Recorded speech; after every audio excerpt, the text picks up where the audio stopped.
పశ్చిమ గోదావరి జిల్లా పాలకోడేరు గ్రామంలో ఉద్రిక్తత నెలకొంది. ఇరిగేషన్ భూముల్లో ఏళ్ల తరబడి నివాసం ఉంటున్న వారి గృహాలను తొలగించేందుకు అధికారులు ప్రయత్నిస్తున్నారు. తమ ఇళ్లను తొలగిస్తే సహించేది లేదని హెచ్చరిస్తూ రోడ్డుపై పెట్రోల్ బాటిల్స్తో బాధితులు నిరసన తెలుపుతున్నారు.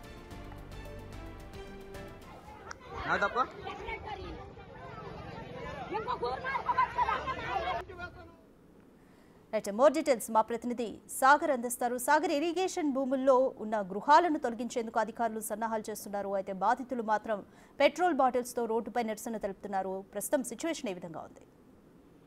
రాధిక, పశ్చిమ గోదావరి జిల్లా పాలకోడేరులో ఉద్రిక్త పరిస్థితులు చోటు చేసుకున్నాయి. గత కొన్నేళ్లుగా ఇరిగేషన్ భూముల్లో ఇల్లు కట్టుకుని నివసిస్తున్నటువంటి పేదల ఇళ్లను అధికారులు తొలగించే ప్రయత్నం చేస్తున్నారు. గతంలోనే నోటీసులు అందించాం, అయినా ఎవరు రెస్పాండ్ అవ్వలేదని అధికారులు చెప్తుంటే బాధితులు మాత్రం తమకు ఎలాంటి నోటీసులు అందలేదు. కేవలం ఈ ఒత్తిళ్లతోనే అధికారులు కనీస సమాచారం లేకుండా ఇళ్లను తొలగించే ప్రయత్నం చేస్తున్నారంటూ కూడా బాధితులు ఆరోపిస్తున్నారు. ఉదయం నుండి కూడా ఈ హాఫ్ లీటర్ పెట్రోల్ బాటిల్ తో చనిపోతాం, ఇళ్లను తొలగిస్తే మాత్రం ఆత్మహత్య చేసుకుంటాం అంటూ కూడా వారంతా రోడ్డు మీద కూర్చుని నిరసన వ్యక్తం చేస్తున్నారు. అయితే పోలీసులకి బాధితులకి జరిగినటువంటి తోపులాట్ లో 3 మహిళలు శ్రోతప్పి కింద పడిపోవడం జరిగింది. వారిని వెంటనే ఆసుపత్రికి తరలించారు. ప్రథమ చికిత్స కూడా చేయడం జరిగింది. మరోపక్క ఇప్పటికే అక్కడ వామపక్ష నేతలు కూడా చేరుకున్నారు. బాధితుల పక్షాన అధికారులతో మాట్లాడే ప్రయత్నం చేస్తున్నారు. కాకపోతే ఈ ప్రభుత్వ భూములు కాబట్టి ప్రభుత్వం నుండి ఇప్పటికే నోటీసులు అందజేశాం కాబట్టి తప్పనిసరిగా ఇల్లు తొలగించాలంటూ అధికారులు జేసీబీలతో అక్కడికి చేరుకోవడంతో కొంత ఉద్రిక్త పరిస్థితులు వస్తాయని చెప్పుకోవచ్చు. మరోపక్క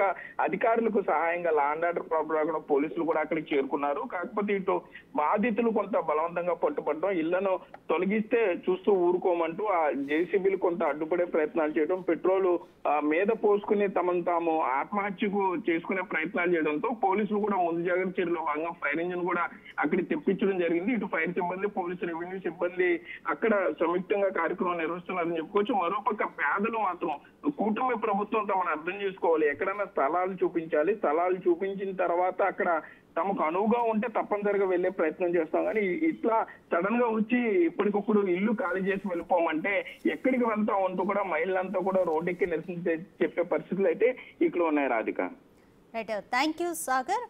పశ్చిమ గోదావరి జిల్లా పాలకోడేరు గ్రామంలో ఉద్రిక్తత నెలకొంది. ఇరిగేషన్ భూముల్లో ఏళ్ల తరబడి నివాసం ఉంటున్న వారి గృహాలను తొలగించేందుకు అధికారులు యత్నాలు చేస్తుంటే బాధితులు మాత్రం నిరసన వ్యక్తం చేస్తున్నారు. రోడ్డుపై బైఠాయించి పెట్రోల్ బాటిల్స్ తో బాధితులు నిరసన వ్యక్తం చేస్తున్నారు. తమకు వేరే స్థలాలు అనువుగా ఉండే స్థలాలను చూపించాలంటూ బాధితులు డిమాండ్ చేస్తున్నారు.